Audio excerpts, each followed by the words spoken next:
সরস্বতী পুজোয় আমার প্রিয় বান্ধবীর কাণ্ড। বাহ, এই রেস্টুরেন্টটা তো খুব সুন্দর। যাই বাবা, একটা সিট ফাঁকা পেয়েছি, তাড়াতাড়ি বসে পড়ি। আমার বেস্ট ফ্রেন্ডকে লুকিয়ে বাইরে বেরিয়েছি বলে কথা। বাবা, মুখটা ঢাকা দিয়ে এসছি, কেউ দেখতে পাইনি। যাই, মেনুটা এবার দেখে নিই। যাই হোক, এবার মেনুটা এবার দেখে অর্ডার দিয়ে দিই। বাহ, অনেক কিছু খাবার আছে।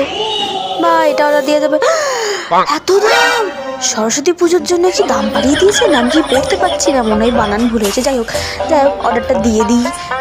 এটা তো আমি নিজেই খাবো, কাউকে তো আর খাওয়াবো না। এই দাদাটা তো খুবই ভালো, অর্ডার দিতে দিতেই দেখো চলে এসছে গরম গরম বিরিয়ানি। বাবা, হাতটা ধুয়ে তাড়াতাড়ি বসে পড়ি, নাহলে কে এখন দেখে ফেলবে জানালা দিয়ে, তখন আবার ভাগ দিতে হবে।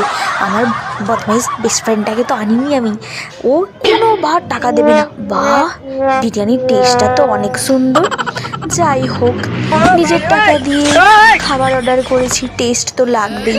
যাই হোক, একটু স্টাইল মেরে চামচ দিয়ে খাই। যা, আর চামচ দিয়ে খেতে পাচ্ছি না, এবার হাত লাগাতেই হবে। এই বড় একটা লেগ পিস নিয়েছি, এটাকে আমি খাবো। এই তো আমি গরম গরম অর্ডার দিয়েছিলাম চিকেন বিরিয়ানি, আর সাথে চিকেন কষা। উফ!